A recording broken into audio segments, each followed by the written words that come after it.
হোক সাধারণ নারী কিংবা বড় পর্দার নায়িকা, বিভিন্ন কারণে শরীরে অনেক ধরনের পরিবর্তন আসে তাদের। তারকাদের ক্ষেত্রে ওজন বাড়লে অনুরাগীদের নজর একটু বেশি পড়ে। শুধু তাই নয়, এর নিয়ে আলোচনা সমালোচনা সৃষ্টি হয়, কখনো কটাক্ষের মুখে পড়েন তারা।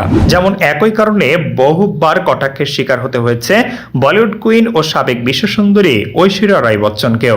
গত কয়েক বছরে ঐশ্বরিয়াকে যেসব অনুষ্ঠানে দেখা গেছে, প্রতিটি জায়গাতেই তার সাজ পোশাক, চুলের স্টাইল নিয়ে প্রশ্ন উঠেছে।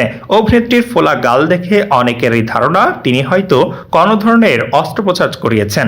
সম্প্রতি কান চলচ্চিত্র উৎসবে ঐশ্বরিয়ার লুক তাক লাগিয়েছে সবাইকে। তাও অভিনেত্রীকে তার বাড়তি ওজন নিয়ে অনেক মন্তব্যই শুনতে হয়েছে।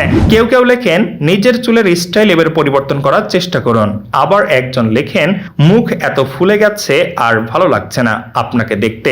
আর এত কটাক্ষ নেতিবাচক মন্তব্য শুনে বিরক্ত ঐশ্বরিয়া। এ নিয়ে সম্প্রতি আবারও বডি শেমিং এর শিকার তিনি। আর এমন আবহে ঐশ্বরিয়ার পুরনো এক সাক্ষাৎকার আলোচনায়। সে সময় অনেকটা বেশি মুটিয়ে গিয়েছিলেন তিনি।